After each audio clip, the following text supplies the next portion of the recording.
capazes de entender.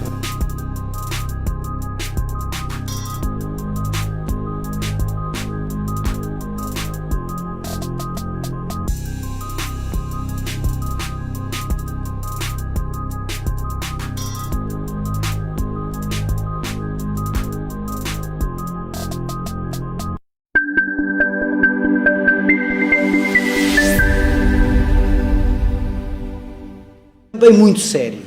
A palavra salvação, e agora já estamos então online, já estamos com a possibilidade de os irmãos e as irmãs, os amigos e as amigas all over the world nos poderem ver e ouvir. Então, obrigado João Carlos, porque conseguiste resolver os problemas técnicos, também o Marcos deu uma ajuda, não é? E a todos aqueles que estão a contribuir, pedimos desculpa àqueles nossos irmãos e irmãs, amigos e amigas que estão no Facebook, de facto, e no YouTube, de facto, por qualquer motivo, só agora estamos a começar, mas bom dia para cada um de vós, dependendo do fuso horário, bom dia, estejam bem connosco e prossigam então durante o resto desta manhã. Estava então a dizer que havia duas palavras que eu gostaria de vos deixar hoje. A primeira palavra é perdão, a segunda palavra é salvação. É também uma palavra séria. E porquê? Porque a palavra salvação distingue duas realidades. Uma realidade que é a vida, da outra realidade que é a morte. E é uma palavra séria, mas por favor não fiquemos com a ideia de que, ok, eu estou salvo e portanto tudo bem. Não, sabemos que não pode não estar tudo bem. E sabemos também que o não estar tudo bem não é necessariamente uma falta de fé. Podemos não estar bem e estar bem com Deus. A doença pode vir. Os problemas económicos podem vir. Os problemas de relacionamento podem vir. Os problemas profissionais podem vir. O que é que significa estar salvo? Significa ter a convicção dupla. A primeira convicção é que nada nos poderá separar do amor de Deus. Romanos capítulo 8 fala disto. Cantamos isto.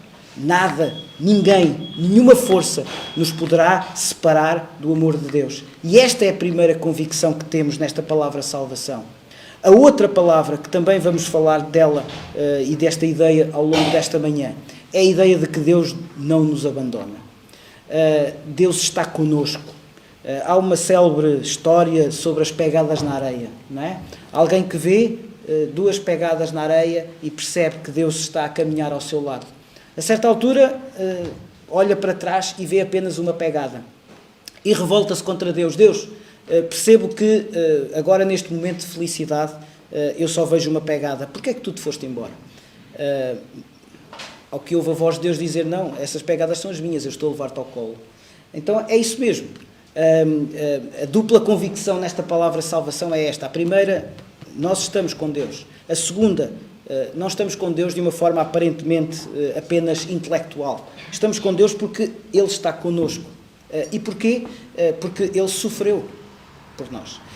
Se repararem, e vamos avançar, estamos praticamente no limite do tempo que eu tinha consagrado à Escola Bíblica Dominical, portanto vamos avançar, mas gostava de vos deixar esta ideia. É um mapa que construí e que é apenas e só um quadro para nos ajudar rapidamente a perceber o tipo de sofrimento físico e intelectual que o Senhor Jesus sofreu. O que nós vemos aqui é um conjunto de pessoas e, portanto, não temos tempo de analisar caso a caso o capítulo 23, os versículos 35 a 39, mas se quiserem ir dando uma vista de olhos no texto bíblico enquanto vamos pensando e enquanto eventualmente eu continuo a dizer que se algum de vós quiser, por favor intervenha. É isso mesmo a nossa Escola Bíblica Dominical. Mas nós temos aqui 5 tipos de pessoas descritos nestes versículos 35 a 39 de Lucas capítulo 23. Nós temos aquilo que podíamos chamar as autoridades, mas o versículo que fala sobre as autoridades logo a seguir diz todos.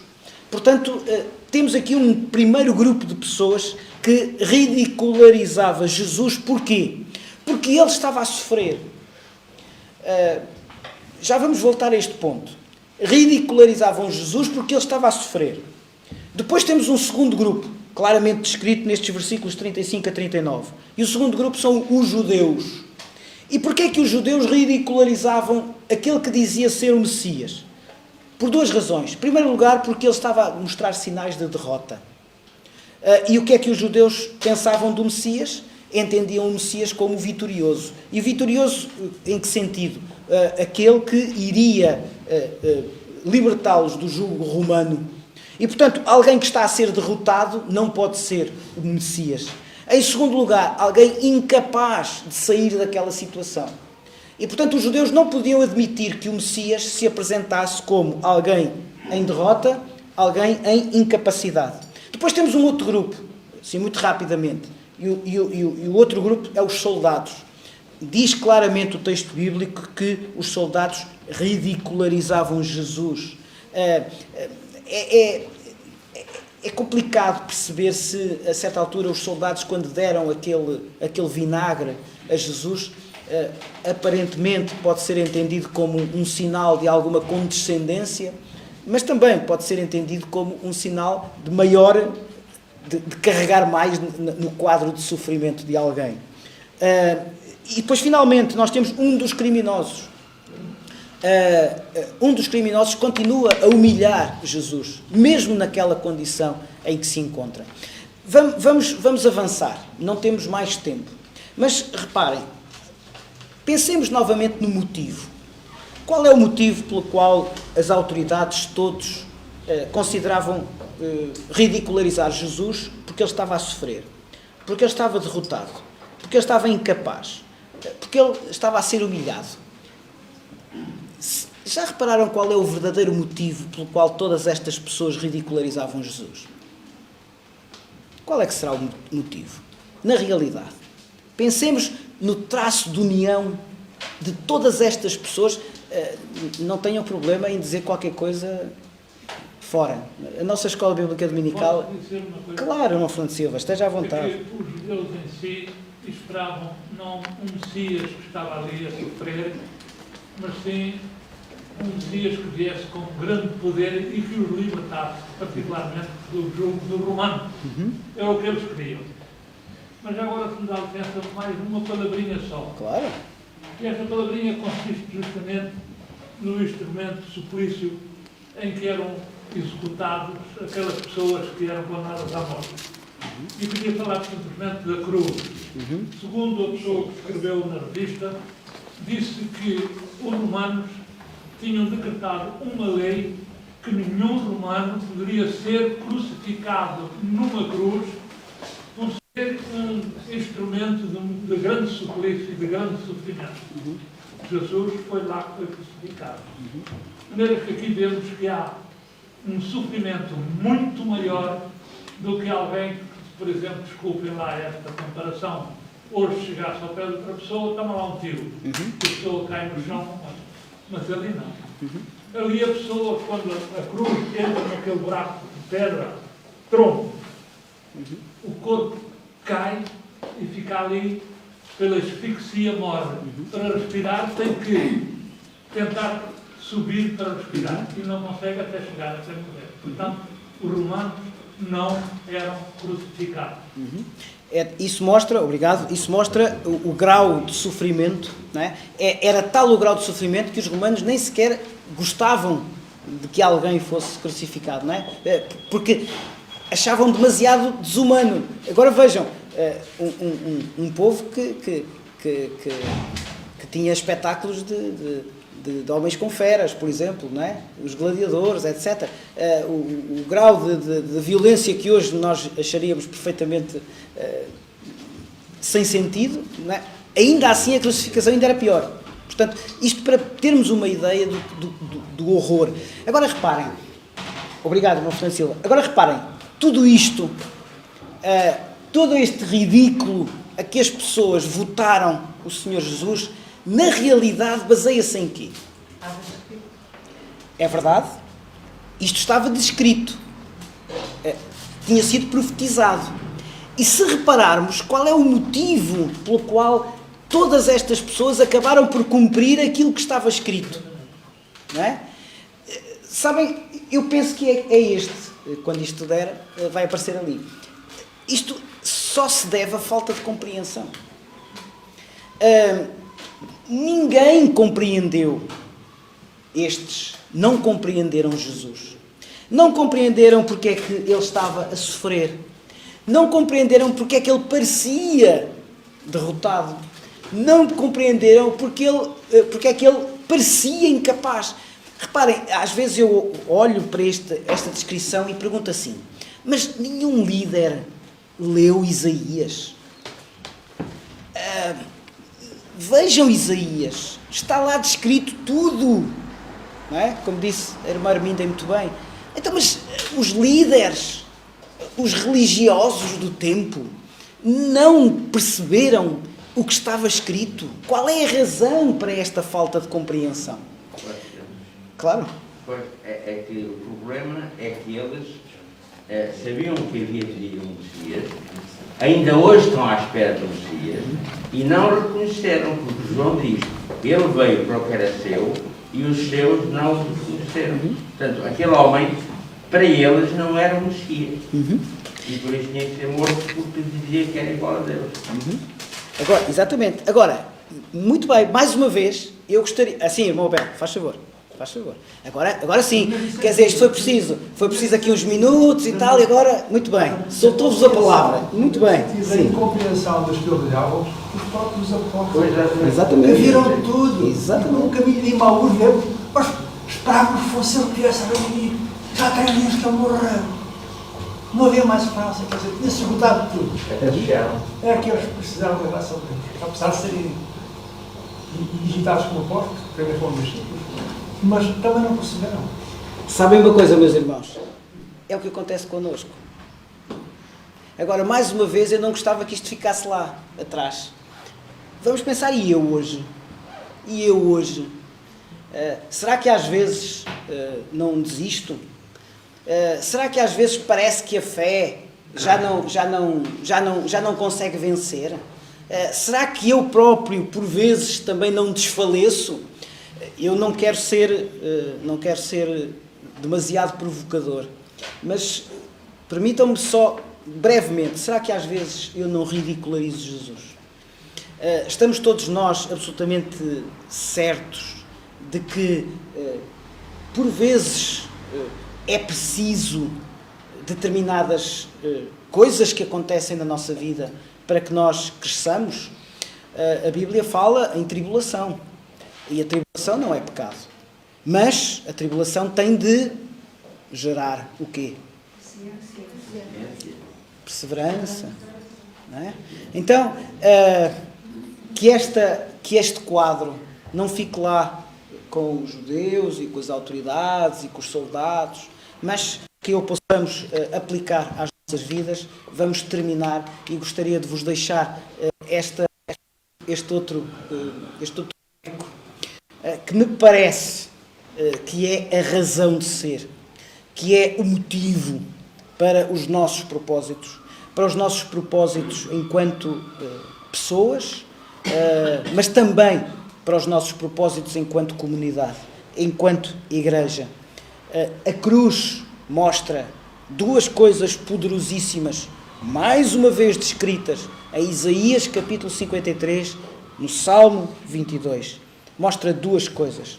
Em primeiro lugar, o servo sofredor, como já vimos. Em segundo lugar, o rei soberano. O Senhor Jesus não podia ser rei se não fosse servo sofredor. O Senhor Jesus não foi uma vítima. O Senhor Jesus foi o servo sofredor para ser rei soberano. Finalmente, e para terminar, prometo, gostava de vos deixar uma imagem. É uma construção daquilo que era o templo.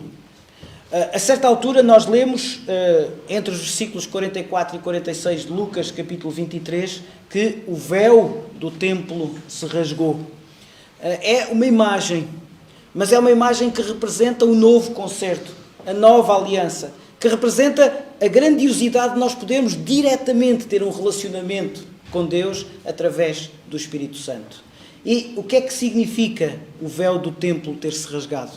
Significa que a separação entre o lugar santo e o lugar santíssimo, que era o tal véu que separava então aquele espaço que só podia ser utilizado uma vez por ano pelo sumo sacerdote designado para o efeito, era o lugar, o santo dos santos, era o lugar absolutamente diferente. Significa que cada um de nós tem a possibilidade de aceder diretamente ao Senhor Jesus, a Deus, Deus Pai, Deus Filho e Deus Espírito Santo, por causa daquilo que o Senhor Jesus fez na cruz por cada um de nós.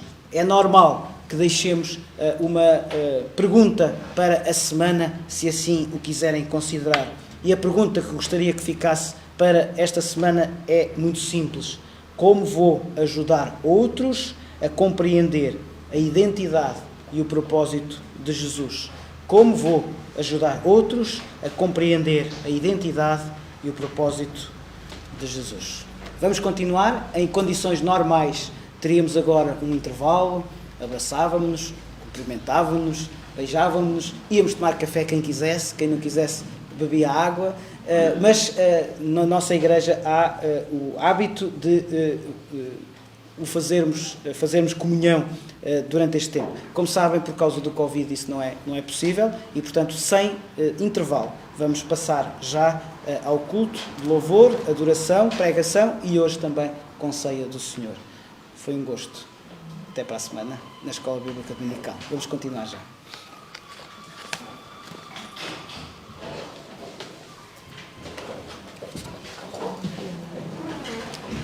Este é o teu. Este é o teu, Mariana.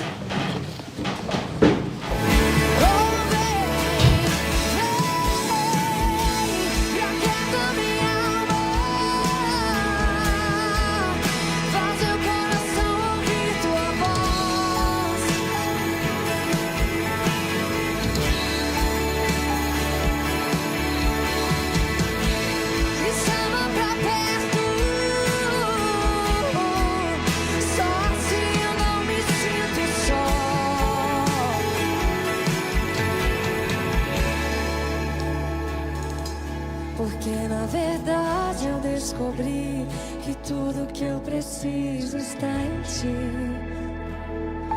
mas meu coração é teimoso demais pra admitir. Sei que depender é como viver perigosamente, mas eu preciso acreditar e confiar no que você me diz.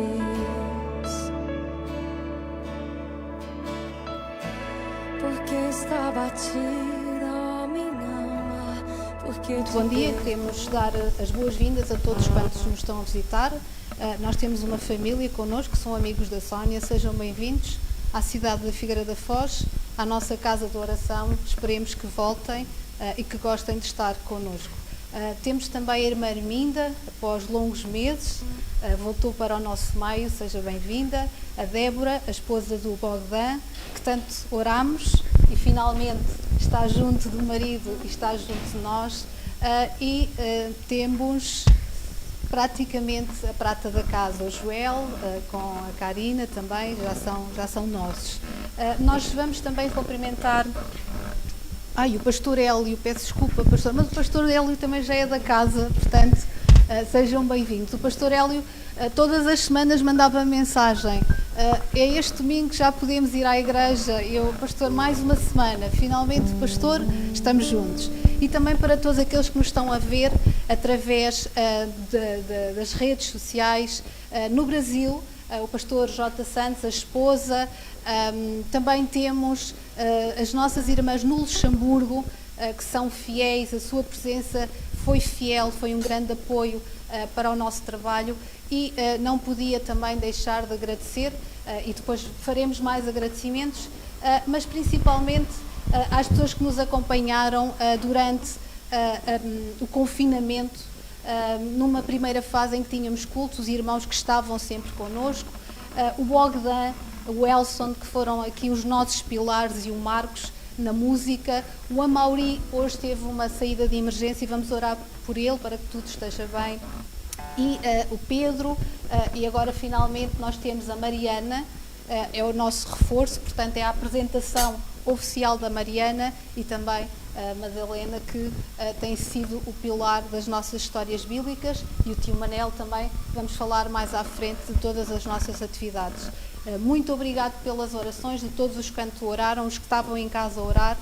Agradecemos muito todo o vosso apoio, todo o vosso suporte. Mais à frente faremos mais alguns agradecimentos, porque a Bíblia também diz que nós devemos honrar aqueles que honraram este trabalho durante este tempo. Vamos então cantar. Eu peço que todos possam cantar. Este coro que nós vamos cantar, o primeiro coro diz: o teu nome eu exaltarei. Hoje é momento de exaltar o nome do Senhor, porque Ele é digno de louvor e porque nós estamos gratos, porque temos a possibilidade e a bênção de estar aqui. Em conjunto, em voz alta, vamos então cantar.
A irmã Fátima, a esposa do irmão Francisco, que são os novos membros da igreja, foram integrados durante a pandemia na igreja. Eu vou pedir que ela nos possa dirigir numa palavra de oração, pedindo a bênção para este culto, pedindo a bênção também para estas novas instalações da nossa casa de oração. Vamos orar, Fátima. Senhor, nosso Deus e Pai, nosso coração se alegra, Deus, por estarmos aqui novamente com os nossos irmãos. Te agradecemos, ó Deus, porque em tudo o Senhor dirigiu este lugar, Deus providenciou todas as coisas necessárias, Senhor, e te agradecemos porque, enfim, podemos estar aqui neste novo local, um local abençoado por Ti, ó Deus, onde podemos nos reunir, louvar o Teu nome, ó Deus, nos congregarmos com os irmãos e também contigo. Te agradecemos, Senhor, pelas nossas vidas, por tudo que o Senhor tem feito por nós, porque o Senhor tem nos preservado, Senhor, a saúde em meio a esta pandemia, ó Deus, que o Senhor esteja também conduzindo todos os trabalhos deste dia, Senhor, para a Tua honra e para a Tua glória. Perdoa, Senhor, os nossos pecados, em nome de Jesus. Amém. Nós vamos ler 1 Coríntios, os irmãos poderão acompanhar-nos. 1 Coríntios, capítulo 11, dos versos 23 a 29. Vamos então acompanhar esta leitura. Porque eu recebi do Senhor o que também vos ensinei, que o Senhor Jesus, na noite em que foi traído, tomou o pão, e tendo dado graças, o partiu e disse: Tomai, comei, Isto é o meu corpo que é partido por vós.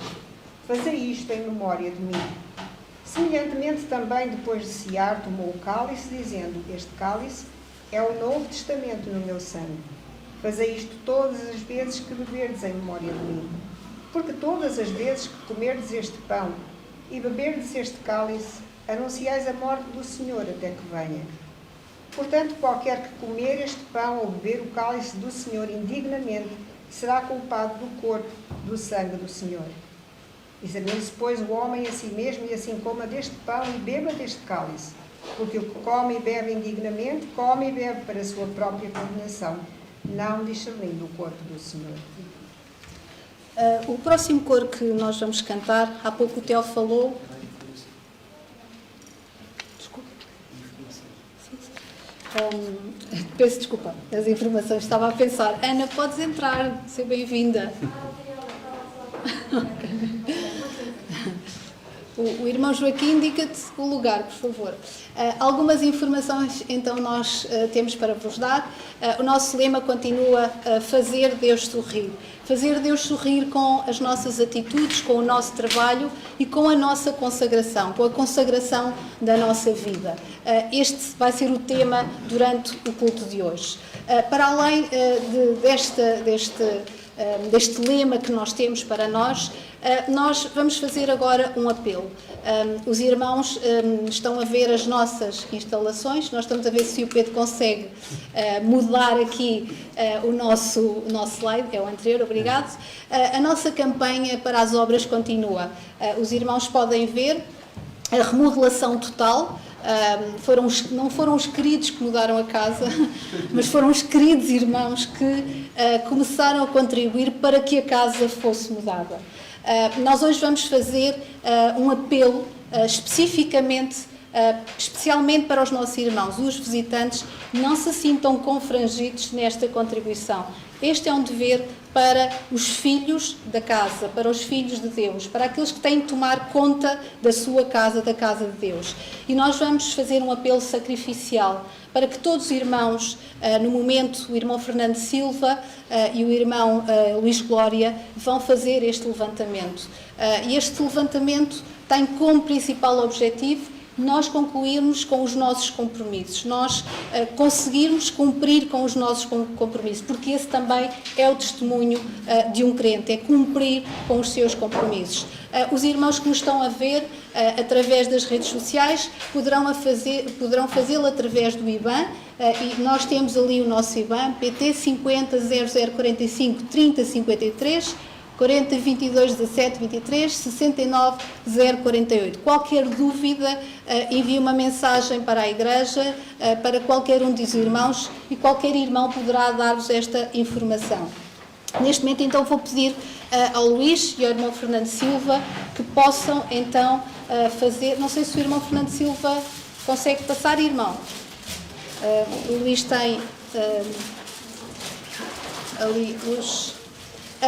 Neste trabalho, nós decidimos, enquanto os irmãos vão fazer este levantamento, este trabalho foi muito importante, não só para as pessoas que trabalharam aqui, foi uma oportunidade de testemunho para o carpinteiro e para o jovem carpinteiro que andaram aqui durante algumas semanas.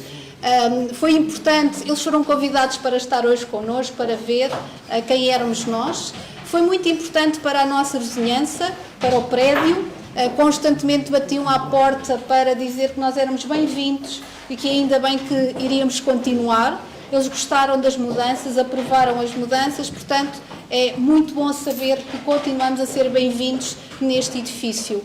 Também nós queremos agradecer de coração a todos os irmãos que no sábado passado e durante o dia de ontem estiveram a limpar, a higienizar todas as instalações para que hoje pudéssemos estar aqui. Era muito pó, muito cimento, mas conseguimos terminar o trabalho para que todos vós se sentissem orgulhosos da casa de oração. A esses irmãos nós agradecemos de coração. Aos irmãos que acompanharam de perto e que aliviaram aqui algum trabalho, ao Theo também, nós agradecemos de coração. E finalmente, nós queremos agradecer principalmente ao nosso Deus porque nos deu esta oportunidade. A oportunidade de nós podermos estar aqui, a oportunidade de podermos estar a comungar. É muito importante para nós este momento.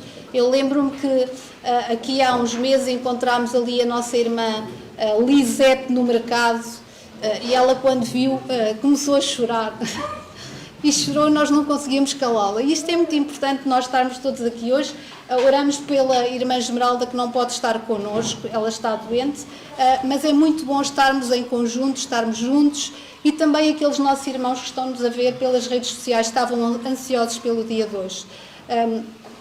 Penso que os nossos irmãos tesoureiros já estão junto do altar, e eu vou pedir ao irmão Luís Glória que nos possa dirigir nesta palavra de oração. Meu Deus, meu Pai, te agradecemos, meu Deus, pela proteção que nos tens dado ao longo destes meses, meu Deus. Tens-nos protegido da angústia que nós temos sentido dia a dia, meu Deus, dentro de cada irmão a sofrerem. Ó Pai, Tu és o dono do mundo, Tu és o nosso Deus, Tu és a nossa fortaleza. Continua connosco, continua-nos a proteger, meu Deus. Continua também a proteger esta casa de oração. Ó Pai, aqui que nós realmente sentimos o calor humano, o calor dos irmãos junto a nós. Nós agradecemos, meu Deus, pela oportunidade que nós tivemos e que estamos aqui todos juntos, orando e louvando o Teu nome. Ó Pai, neste momento quero-Te agradecer os dízimos e as ofertas aqui recebidas. Essas mesmas ofertas que são dedicadas à Tua casa, unicamente à Tua casa e à Tua obra. Tudo isto agradeço. Em nome do Teu Filho amado, Jesus Cristo. Amém. Nós continuamos com as nossas atividades. O estudo do livro de Mateus, que foi um trabalho muito importante para a união de todos nós. Todos os sábados à tarde nós estávamos juntos online a estudar o livro de Mateus. Foram momentos muito saudáveis. Nós tínhamos pessoas que não eram crentes a assistir ao nosso estudo. Nós vamos interromper até ao mês de setembro, porque entretanto colocou-se estes sábados que eram necessários para a limpeza da nossa igreja, e então vamos retomar no sábado. E algumas pessoas, setembro, e algumas pessoas disseram: eu estarei convosco a partir de Bruxelas. Então a Ana Teresa é uma das pessoas que vai estar connosco e que se manteve fiel ao estudo. A escola dominical continua a ser estudada, continua a ser trabalhada.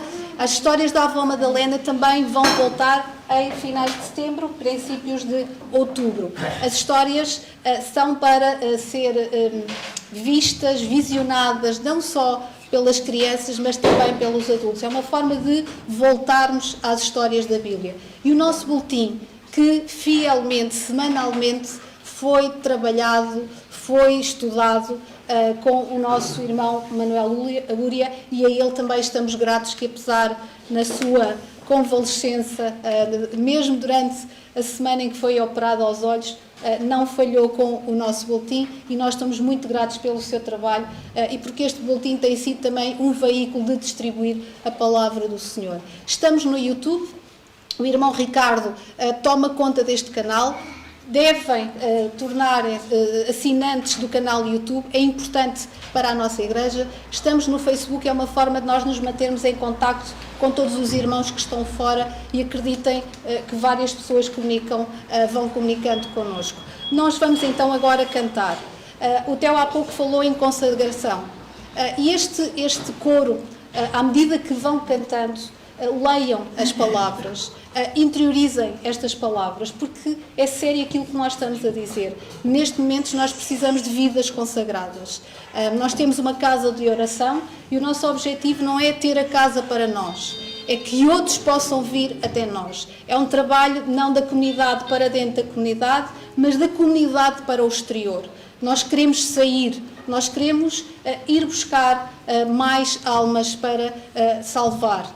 É isso o nosso propósito. Foi este mandamento que Jesus nos deixou.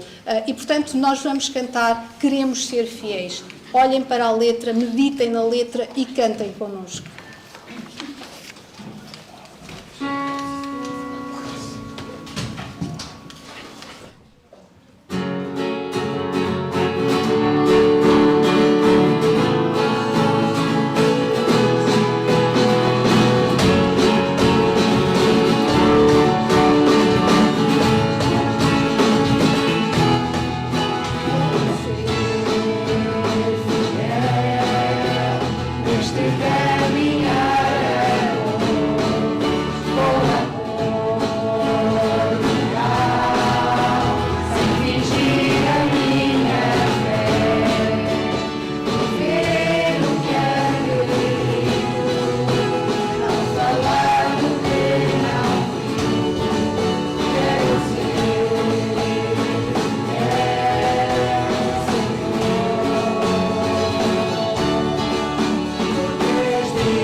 Nós vamos então passar à pregação, mas eu gostaria de deixar esta frase que faz parte do coro que nós acabamos de cantar. Quero ser fiel neste caminhar a dois, eu e Cristo, com amor real, sem fingir a minha fé, viver o que acredito, não falar daquilo que não vivo. E que estas palavras possam fazer efeito no nosso coração.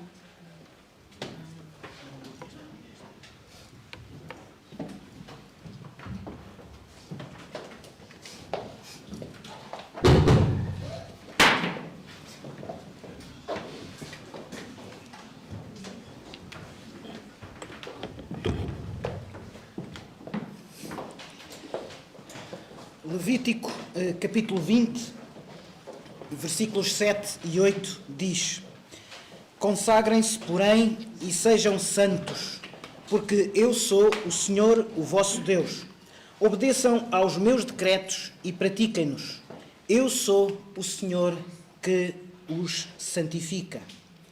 Como refiro na edição de hoje do Pescador, quando no final do culto de domingo de 8 de março de 2020 nos despedimos uns dos outros, não passou certamente pela cabeça de nenhum de nós que estaríamos sem nos reunir presencialmente como igreja até hoje. É verdade que durante este tempo de pandemia foi possível, a espaços, reunirmos presencialmente, mas sempre condicionados pelas regras da Direção-Geral de Saúde, e muito bem, numa altura em que não havia ainda a vacina e, portanto, em que o risco de contaminação determinava o recolhimento. Decidimos, assim, em meados de maio passado, empreender obras de fundo nestas instalações de culto, a fim de otimizar a iluminação, melhorar a ventilação e aumentar os lugares disponíveis.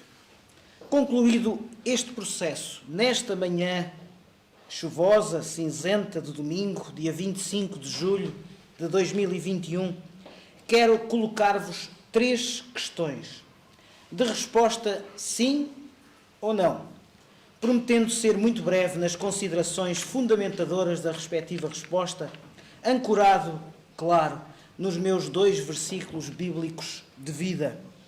O primeiro está em Provérbios, capítulo 1 e versículo 7. O temor do Senhor é o princípio do conhecimento, mas os insensatos desprezam a sabedoria e a disciplina. O segundo, no Novo Testamento, Romanos, capítulo 8, versículo 28. Sabemos que Deus age em todas as coisas para o bem daqueles que o amam, dos que foram chamados de acordo com o seu propósito. Primeira das 3 perguntas, então, do dia de hoje. Faz sentido reabrirmos os cultos presenciais de domingo? Eu peço desculpa, mas de facto ok, já está. Faz sentido reabrirmos os cultos presenciais de domingo? Esta primeira pergunta já está respondida no nosso boletim, mas permitam-me por breves segundos voltar ao assunto. Deus é antes de nós. O início do texto de revelação de Deus começa por informar que, no princípio, Deus criou os céus e a terra. Gênesis, capítulo 1 e versículo 1. Mais tarde, o autor terreno do Salmo 90, talvez, quem sabe, Moisés, declara que antes de nascerem os montes e de criares a terra e o mundo, de eternidade a eternidade, tu és Deus. Faz sentido reabrirmos os cultos presenciais de domingo? Deus não tem princípio nem fim. Não tem limites materiais. Deus é Espírito. Uma vez mais no Novo Testamento, João capítulo 4, versículos 23 e 24 diz: Mas a hora vem, e agora é, em que os verdadeiros adoradores adorarão o Pai em Espírito e em verdade. Porque o Pai procura a tais que assim o adorem. Deus é Espírito e importa que os que o adorem em Espírito e em verdade. Faz sentido reabrirmos os cultos presenciais de domingo? Sim, porque Deus é antes de nós. Mas também porque Deus está connosco. Nós não estamos sozinhos a entrar neste novo mundo. Desde sempre, o nosso Deus prometeu nunca nos abandonar. Por que o faria agora? Pelo contrário, lemos: sejam fortes e corajosos. Não tenham medo, nem fiquem apavorados por causa de nada, pois o Senhor, o vosso Deus, vai convosco. Nunca vos deixará, nunca vos abandonará. Deuteronômio, capítulo 31 e versículo 6. Faz sentido abrirmos os cultos presenciais de domingo? Sim, porque nada disto apanhou o nosso Deus de surpresa. Por maiores que sejam as nossas dúvidas, os nossos questionamentos sobre as circunstâncias que nos cercam, precisamos crer que Deus é soberano na sua sabedoria. Romanos capítulo 11, versículos 33 e 34, está escrito: quão insondáveis são os seus juízos e quão inescrutáveis os seus caminhos, porque quem compreendeu o intento do Senhor, ou quem foi seu conselheiro? Quer isto dizer que defendo que o Covid-19 foi um castigo de Deus à humanidade? Claro que não. Estou simplesmente a afirmar que nada do que está a acontecer nas nossas vidas individuais ou coletivas apanhou Deus de surpresa ou o deixou aflito. Ou seja, os caminhos de Deus não são os nossos. A lógica de Deus não é a nossa. Ele tem a sua maneira de cumprir a sua vontade, que é sempre boa, perfeita e agradável. Isaías capítulo 55, versículos 8 e 9 diz: porque os meus mandamentos, os meus pensamentos não são os vossos pensamentos, nem os vossos caminhos os meus caminhos, diz o Senhor. Porque assim como os céus são mais altos do que a terra, assim são os meus caminhos mais altos do que os vossos caminhos. Faz sentido reabrirmos os cultos presenciais de domingo? Sim, porque estamos a ver como Deus nos está a ajudar a transitar. Através das oportunidades que Ele nos está a dar para impactar quem está à volta de cada um de nós. Faz sentido reabrirmos os cultos presenciais de domingo? Eu acho que todos podemos dizer sim, faz sentido.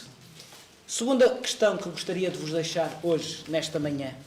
Faz sentido consagrarmos estas novas instalações? Na Bíblia, consagrar significa dedicar algo ou alguém a Deus. Quando uma pessoa ou alguma coisa é consagrada, fica dedicada para o louvor e para o trabalho de Deus. A consagração é, pois, um ato importante.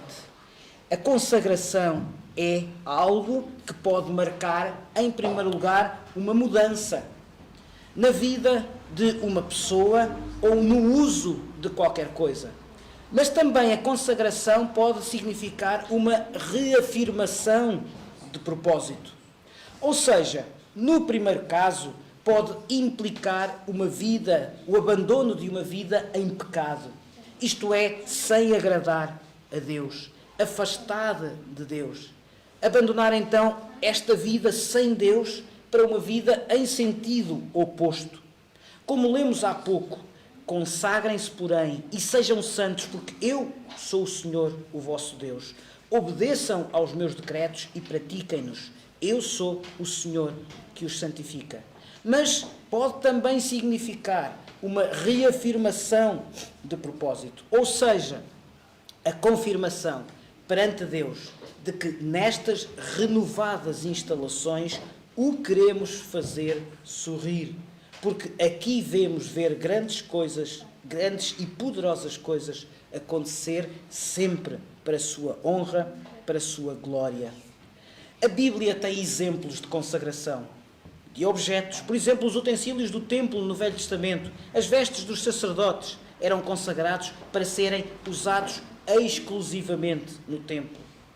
Por exemplo, consagração de ofertas, dízimos, ofertas que eram entregues, eram consagradas porque serviam para o trabalho de Deus. Da mesma forma, já consagramos as ofertas que cada um de vós decidiu dar nesta manhã. Mas também a Bíblia dá-nos exemplos da consagração de certos dias, festas, dias que eram importantes de consagração a Deus. As pessoas não se dedicavam a qualquer outro trabalho nesses dias porque toda a sua atenção estava centrada nas coisas de Deus. Mas também consagração de trabalhos, de ministérios, reis, profetas, mais tarde líderes da igreja, foram sendo consagrados quando iniciam funções para mostrar que tudo o que vão fazer é para a glória de Deus e para lhe obedecer no seu trabalho. E também de pessoas. Várias pessoas e até famílias inteiras foram consagradas a Deus, mostrando assim a sua total dedicação a Deus. Veja-se, por exemplo, Samuel, o profeta, consagrado desde o nascimento, viveu toda a sua vida ao serviço de Deus. Então, segunda pergunta, faz sentido consagrarmos as nossas novas instalações? Sim, faz sentido. Faz sentido reabrirmos os cultos presenciais, faz sentido consagrarmos estas novas instalações. Agora, atenção, cuidado com a terceira pergunta. Faz sentido consagrarmos as novas instalações sem nos consagrarmos? Para ti, meu amigo, minha amiga, que ainda não andas com Deus e queres consagrar a tua vida a Ele, precisas, em primeiro lugar, de reconhecer que tens pecado. Ou seja, que não tens vivido de acordo com o que Deus quer de bom para ti. Arrepender-te dessa falha e decidires mudar, aceitando Jesus como teu Salvador. Para ti, meu irmão, minha irmã, que já tomaste um dia esta decisão que nos trouxe a eternidade com Deus, mas queres hoje reafirmar o desejo de lhe consagrar a tua vida, tens de orar, colocando tudo o que és, tudo o que tens debaixo da autoridade de Deus. Falo de um compromisso teu para a glória de Deus. Falo de santificação, tema que desenvolveremos ao longo do próximo mês. Então, faz sentido consagrarmos as novas instalações sem nos consagrarmos? Não, não faz sentido. Permitam-me que termine esta curtíssima exposição usando um exemplo. Eu gostava muito que isto funcionasse, mas não está a funcionar como eu gostaria. Mas gostava de vos deixar esta imagem. Poderão, eventualmente, achar estranho que termine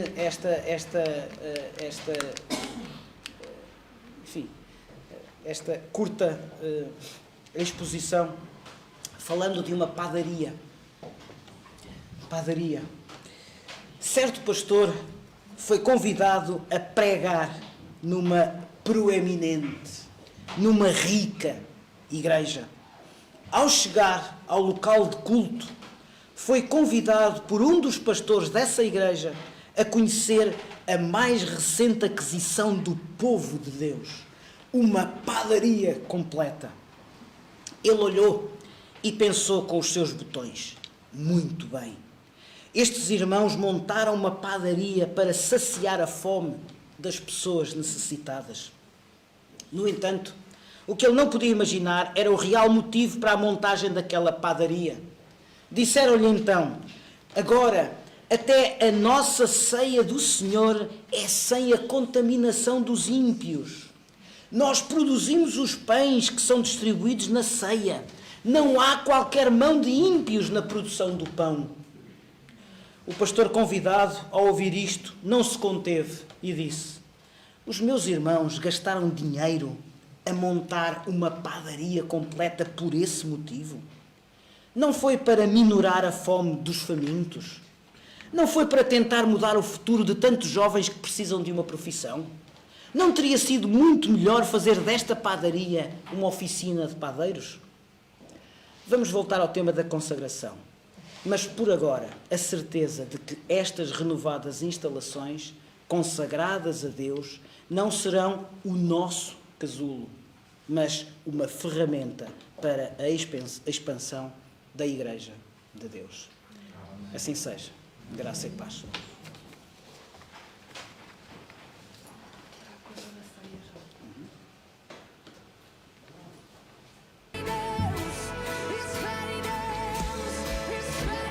E então agora vamos passar a uma parte também importante deste culto, que é a ceia do Senhor. E eu vou convidar o pastor fundador da Igreja Evangélica Batista da Figueira da Foz, Ah, pois há, eu enganei-me, peço desculpa. Claro que há um coro, então antes disso vamos cantar, está bem? Todos juntos vamos cantar o coro, adoração, peço desculpa.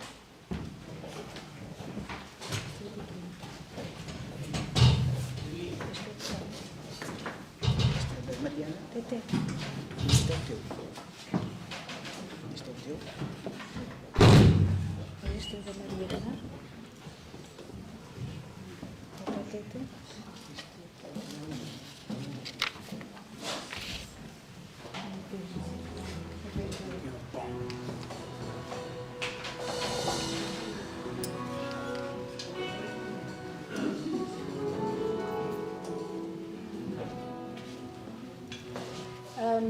Antes de cantarmos este coro, a irmã Diana está a ver-nos da Argentina. Talvez ela seja uma daquelas pessoas que mais queria estar neste dia para a inauguração das nossas instalações. Talvez tenha sido as pessoas também que mais trabalhou para que conseguíssemos ter estas instalações. Nós tentámos, mas não conseguimos. Mas a irmã Diana está a ver-nos e para ela nós enviamos um abraço de toda a congregação que está aqui presente. Estamos com saudades, ela está com saudades e em breve teremos a certeza que ela virá visitar-nos. O coro que nós vamos cantar é um coro muito conhecido e na sequência das palavras que ouvimos agora na pregação, eu vou ler 3 versos deste coro. Diz: eu estou de volta em adoração, o porquê está em ti, tu és a razão, Jesus. E que este seja realmente o nosso desejo e a nossa consagração. O porquê está em Jesus. Vamos então cantar.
tivemos a oportunidade de dar as boas-vindas, o casal não estava junto, Rogério e Ana, sejam bem-vindos.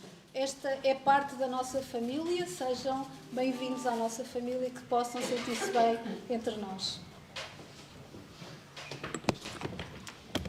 Então, agora sim, damos as boas-vindas ao pastor fundador da Igreja Evangélica Batista da Figueira da Foz, também pastor honorário, que vai então celebrar a ceia do Senhor.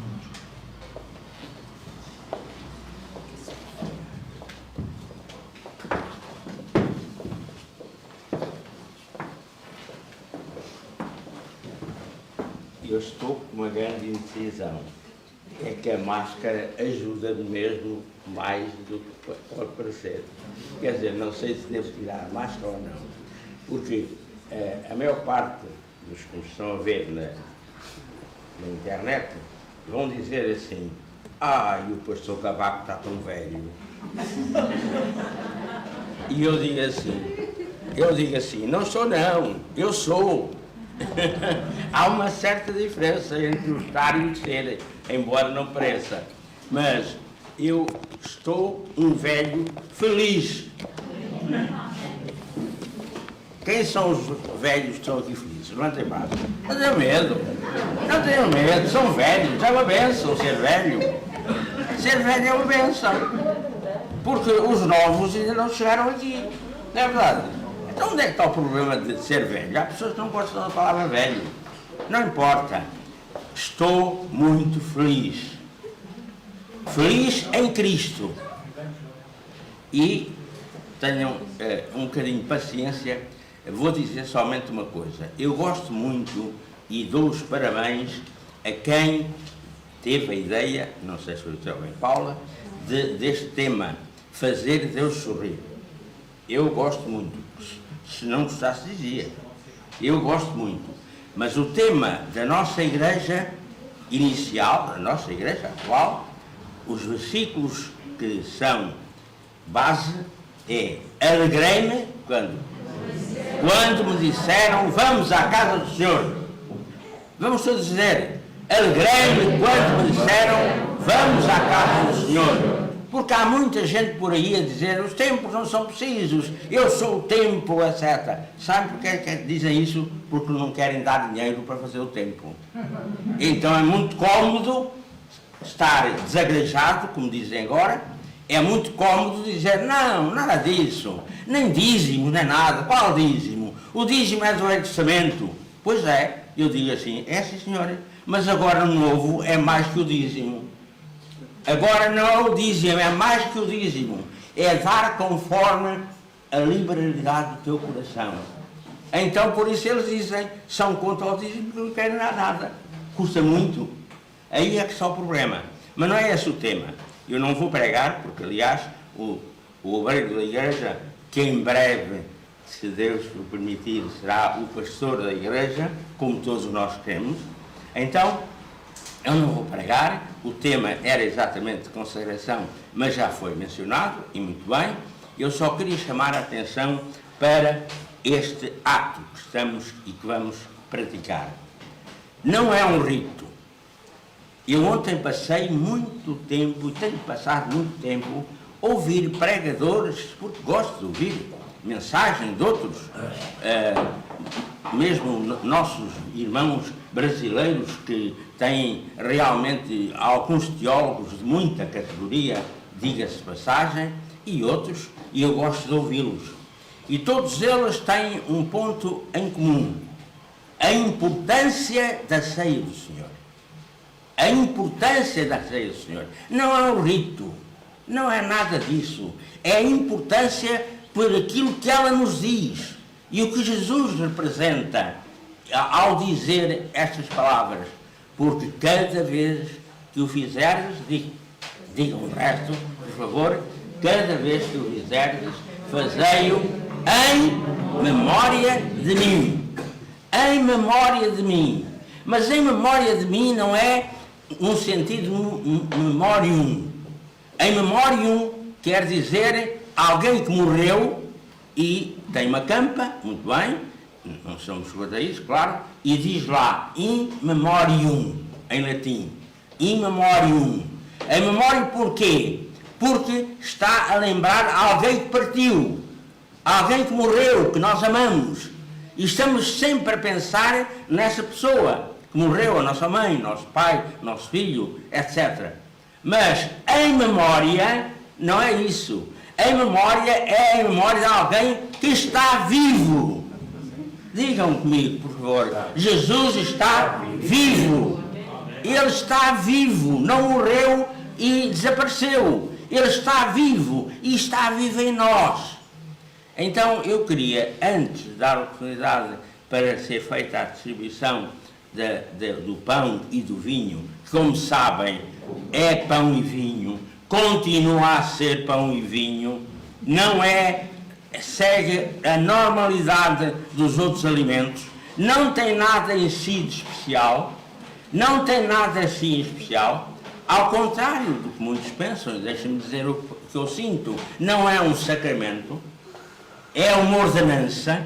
E porquê? Porque há diferença entre a palavra sacramento e ordenança.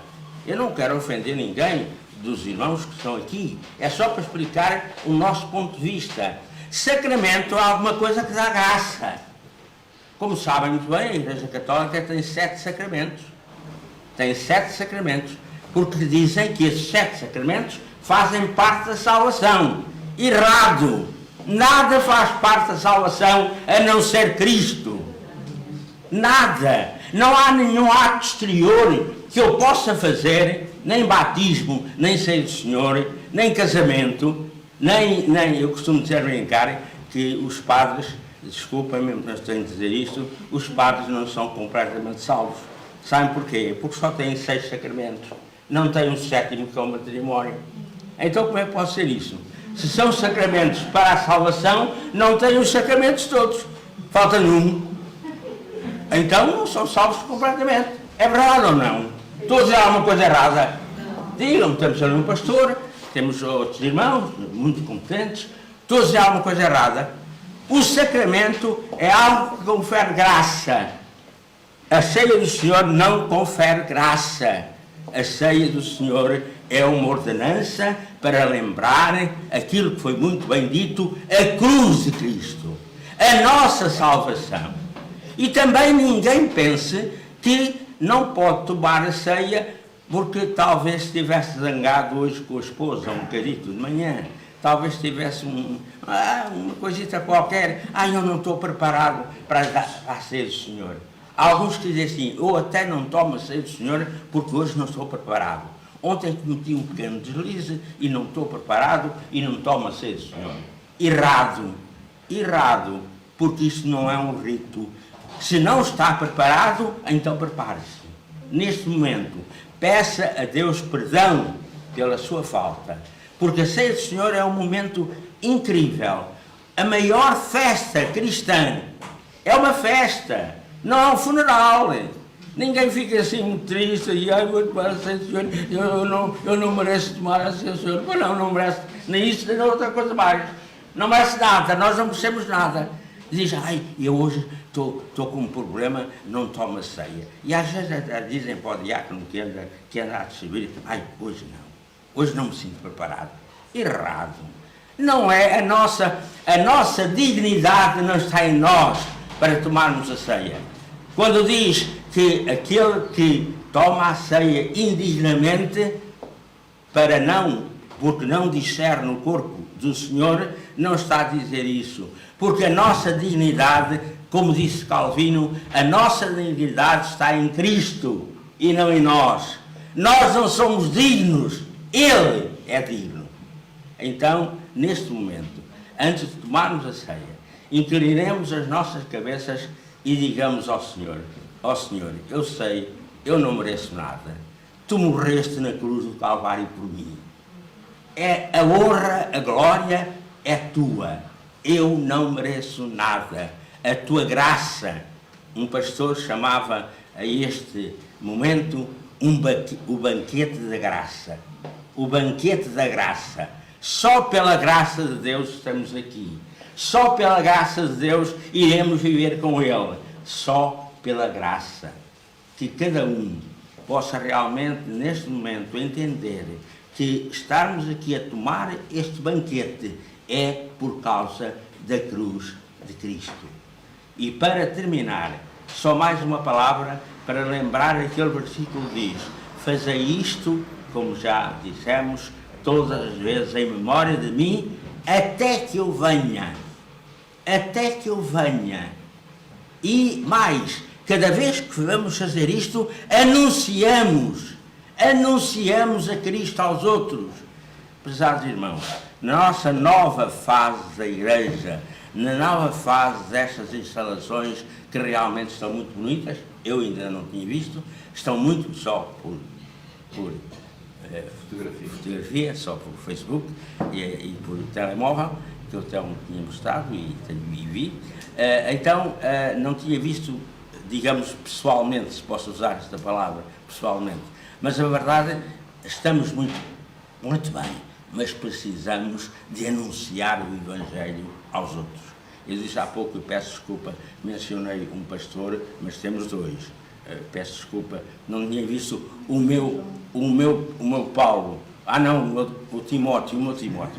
O pastor Jonas diz que ele é o Timóteo, eu sou o Paulo, mas eu acho que é ao contrário. Mas, desculpem este parênteses, só queria dizer isto: vamos anunciar o Evangelho aos outros. Eu pergunto a cada irmão aqui, esta semana falou alguém de Cristo? Esta semana falou alguém de Cristo? Não vou perguntar, não vou pedir para levantar o braço, mas vou pedir que olhemos para nós. Se calhar eu não. Também não saio de casa praticamente, mas falei a alguém de Cristo esta semana? Falei certamente pelo Facebook, mas pessoalmente falei. Mas falemos também pelo Facebook. Usemos as redes sociais. Falemos de Cristo. Eu sou convencido, vou terminar, eu estou quase para o hotel. Vou terminar, mas só uma coisinha. Esta semana eu tive uma alegria muito grande, que só uma pessoa que passa por elas é que entende. Tive uma alegria muito grande. Uma senhora, exatamente, não vou dizer naturalmente o nome, mas uma senhora mandou-me no Facebook, disse: caro pastor, é muito bom encontrá-lo, porque há muitos anos a sua mensagem tocou-me, Espírito Santo naturalmente, a sua mensagem tocou-me e eu aceitei a Cristo como Salvador. Eu fiquei tão contente e disse-lhe: quando foi? Foi em São Brás de Alportel? Perguntei eu, numa campanha de evangelização. Foi em São Brás de Alportel? Não, foi em Alfandanga. Então foi em 1971. Ei, em 71, vejam lá. E eu perguntei: foi em maio? Foi então em maio de 1971.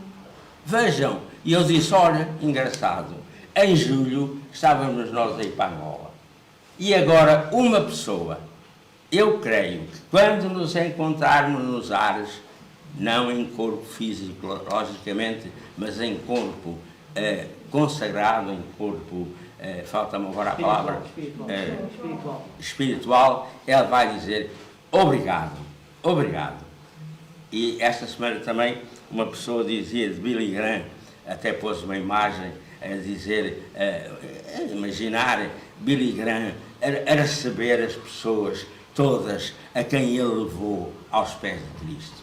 Claro que é o Espírito Santo, ninguém diz o contrário, mas o Espírito Santo trabalha por nós e em nós. Se nós não falarmos, normalmente ninguém vai aceitar a mensagem. Porque temos que falar talvez a 100, a 200, a 300 pessoas, a 400, para uma aceitar a Cristo. Então vamos falar. Não vamos pensar noutra coisa. Vamos falar de Cristo. E ao tomarmos a ceia, vamos fazer este compromisso. Eu vou, esta semana, falar ao meu colega, ao meu amigo, a alguém, eu vou falar de Cristo. Porque se não falarmos de Cristo, a Igreja vai acabar. A Igreja morre. Porque Deus está ainda à espera. A porta da graça ainda está aberta. Porque é que Cristo não vem? Por que é que Cristo não vem? Está lá escrito. Porquê? Porque Ele ainda está a dar a oportunidade a muitos de serem salvos. E se não formos nós a falar, ninguém mais vai falar. Como sabemos, os anjos queriam ter este ministério. Mas Deus deu-nos a nós este ministério. Fala, fala e não te calas. Fala e não te importa se aquele gosta ou não gosta. Nós não estamos aqui para agradar a ninguém. Nós estamos aqui para agradar à palavra. E se a palavra diz, nós vamos dizer. Não há problema. Não há politicamente correto ou incorreto. Nós temos que anunciar o Evangelho conforme está na palavra de Deus. Se alguém não gostar, paciência. Se alguém não gostar, então não gosta, não aceita. A responsabilidade é dela.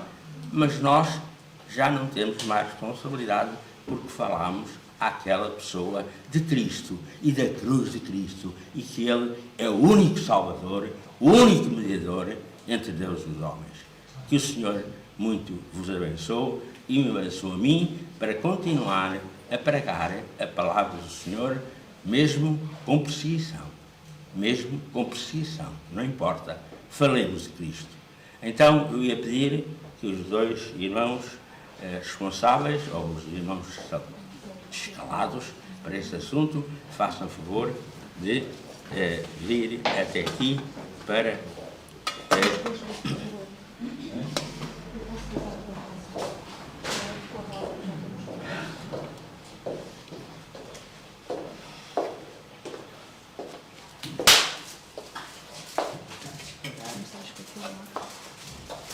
naturalmente não costuma ser assim, não tomamos a ceia do Senhor corrupçados. Parece, não é?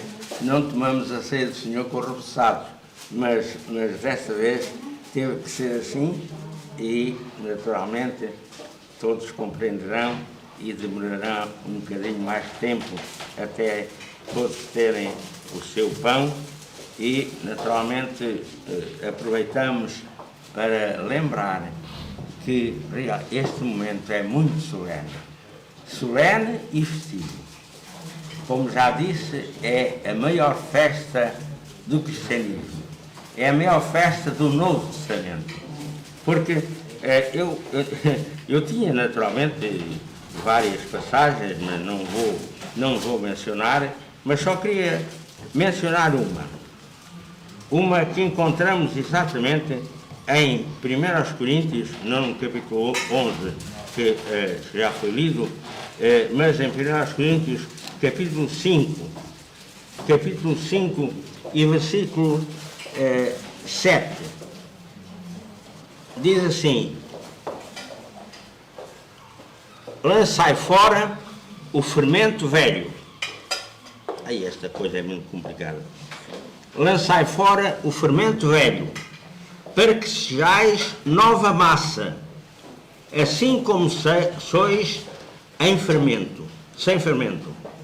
Pois Cristo, nossa Páscoa, foi sacrificada por nós.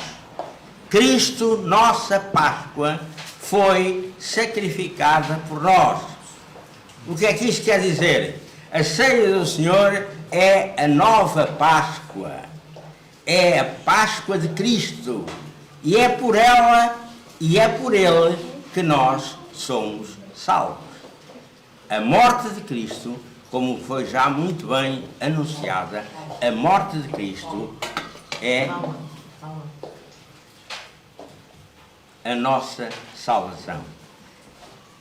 À medida que vamos recebendo, vamos inclinando as nossas cabeças, vamos orando e vamos pensando no sacrifício de Cristo. Ele morreu por mim. Ele morreu por mim. Eu não sou nada. Eu não valho nada. Mas aos olhos de Deus, eu sou seu filho. Extraordinário. Quando eu penso nesta palavra, quando eu penso neste conceito e nesta doutrina, eu sou filho de Deus, por causa do sacrifício de Cristo. Ele é Deus. Ele, como Deus, veio morrer por mim. Esvaziou-se durante a sua humilhação. E é isto que muitas pessoas não entendem. É exatamente esta fase de humilhação. E não compreendem como é que Jesus pôde sofrer, pôde chorar, pôde ter fome, pôde ter cansaço, porque Ele é homem e Deus. 100% homem, 100% Deus. E por isso, na sua humilhação, Ele foi homem. E morreu como homem. Não morreu como Deus. Deus não sofreria, naturalmente. Deus não sofre como homem. Deus é eterno e está acima, noutra dimensão que nós nem sequer podemos imaginar. Nós não podemos imaginar. Há muita gente que tenta provar até a existência de Deus. Ninguém pode provar a existência de Deus. Pode argumentar acerca da existência de Deus. Não há algo que se prove cientificamente.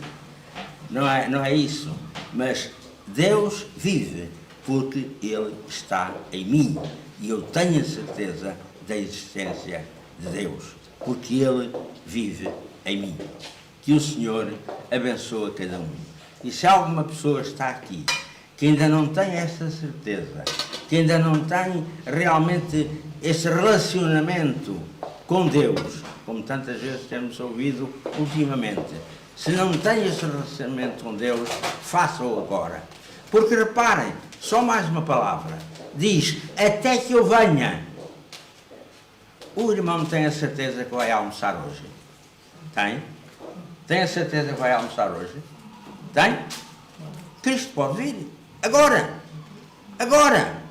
Cristo pode vir agora. Está preparado para se encontrar com Ele?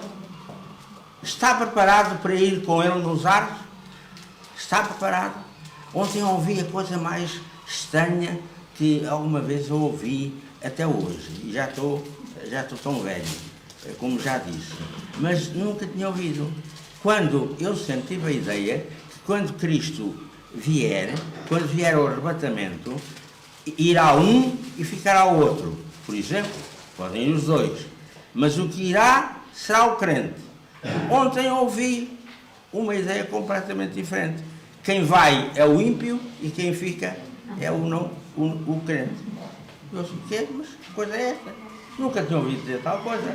As pessoas estão completamente baralhadas. Eu não percebo isto.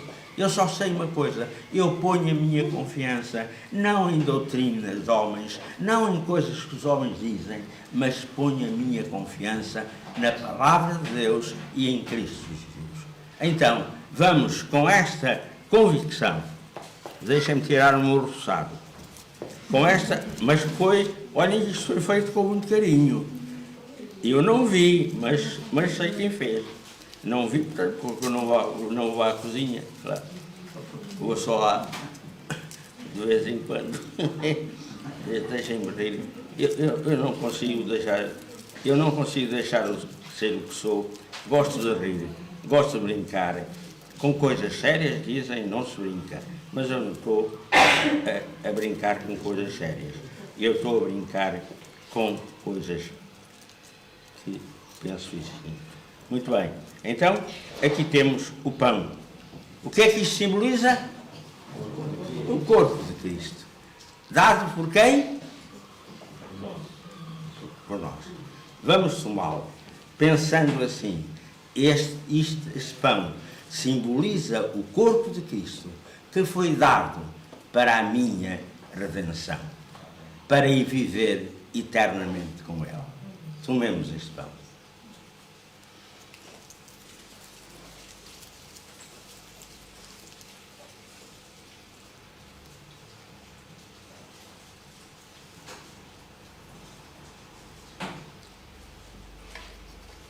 E do mesmo modo tomou o cálice.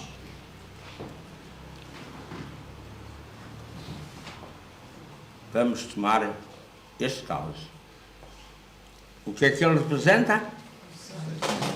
sangue de Cristo. Mas é o sangue de Cristo? Não, não. Não há nenhumas palavras em latim que transformem este vinho em pão, este vinho no sangue de Cristo. Nem pensar nisso. Seríamos até canibais. Nada disso. Isso simboliza o sangue que foi derramado por Cristo. Então, vamos tomar.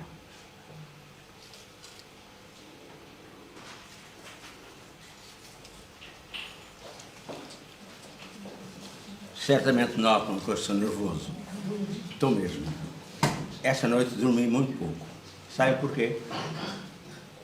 Porque 2 anos sem estar convosco. Estou mais nervoso que a primeira vez que preguei a palavra há 65 anos em Outeiro. Já estou sempre entorpecido, não estou?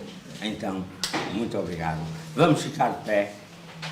Não sei ainda, mas gostava de terminar a ceia com a bênção apostólica. Se é que sou capaz de dizer, Paula, ajuda-me, está bem? Então, vamos, mesmo sentados como estamos, vamos ficar com os nossos olhos fechados, em completa sintonia com o próprio Deus, com o Espírito Santo, dizendo: obrigado, Senhor, e que o amor de Deus, a graça de nosso Senhor Jesus Cristo e a comunhão do Espírito Santo sejam com todos nós, agora e para todo sempre. Amém. Muito obrigado e desculpa. Está bem?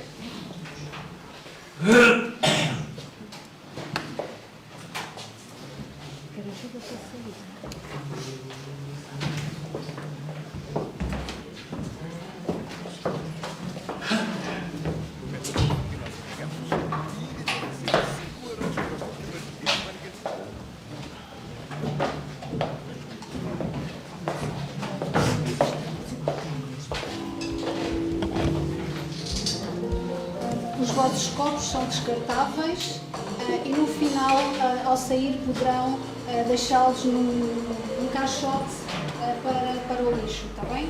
Portanto, são descartáveis, não se preocupem, não vai existir a recolha.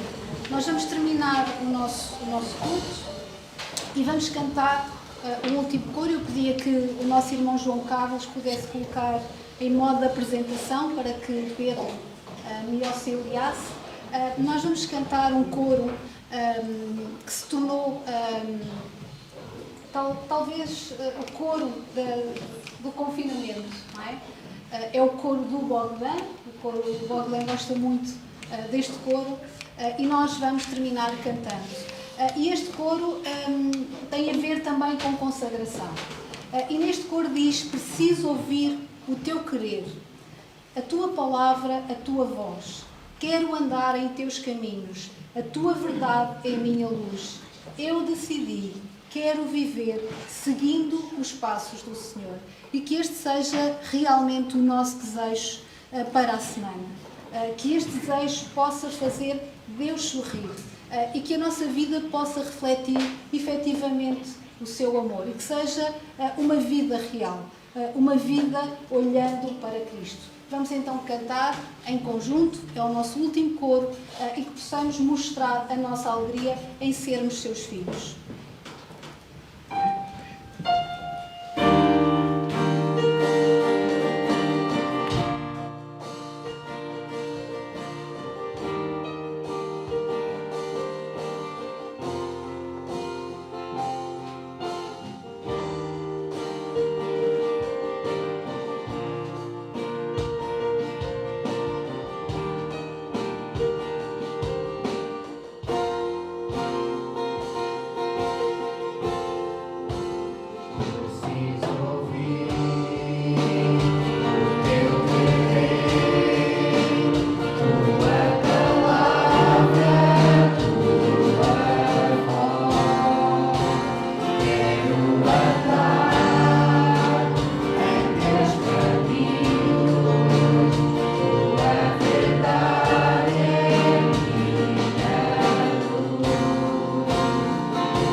durante o tempo que estivemos online, o nosso irmão Elson, era sempre ele que terminava em oração. Nós tentávamos distribuir as nossas funções. E o irmão Elson vai então terminar. Muitos de vós ficarão então agora a conhecer fisicamente o nosso irmão Elson. Ele vai terminar numa palavra de oração, pedindo a bênção para esta semana, pedindo a bênção para as nossas vidas e que Deus possa ricamente abençoar cada um de vós, possa abençoar as vossas famílias e possa abençoar a nossa comunidade, a Figueira da Foz, que estamos em risco em Levado, que nós possamos ser testemunho no meio desta comunidade. Vamos orar, Elson.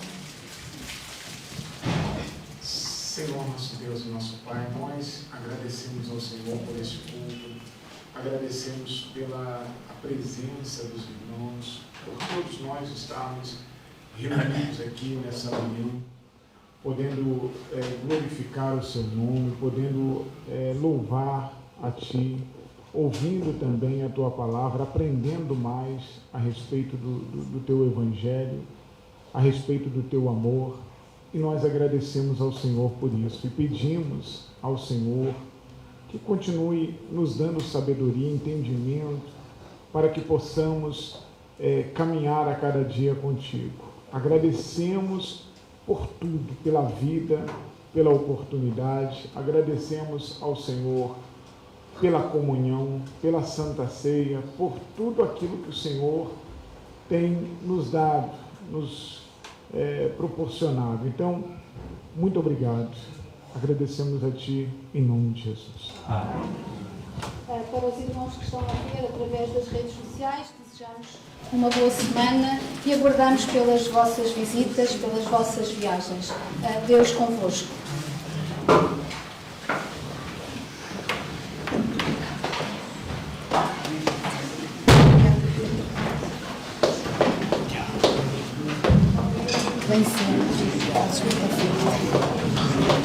Na Figueira da Foz, a comunidade batista organizou-se em igreja 2 anos mais tarde.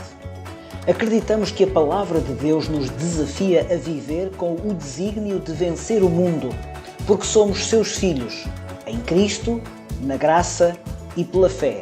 Dele temos este mandamento, que quem ama a Deus, ame também a seu irmão. Ou seja, cremos que nascemos de novo para vencer em amor, guardando mandamentos que não são pesados. Porque temos no nosso cansaço e opressão alívio de quem é manso e humilde de coração. E encontramos descanso para as nossas almas, porque o seu jugo é suave e o seu fardo é leve. Temos como desafio sermos uma igreja de amor e, portanto, de amorosos, de trabalho e, portanto, de trabalhadores, e de ousadia e, portanto, de ousados. Com esta base estratégica e programática, podemos observar o que Deus faz, alicerce para cumprirmos a nossa missão: fazer Deus sorrir.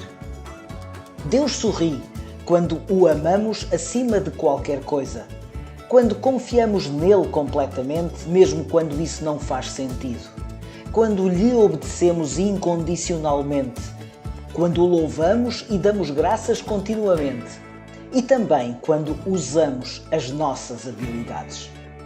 A Igreja Evangélica Batista da Figueira da Foz tem como objetivos prestar culto a Deus, segundo os ensinos das Sagradas Escrituras, instruir os seus membros na religião cristã evangélica e difundir o Evangelho de Cristo, estando organizada em departamentos: evangelismo, educação, administração e assistência, para melhor desempenhar as suas funções. Igreja Evangélica Batista da Figueira da Foz. Bem-vinda, bem-vindo!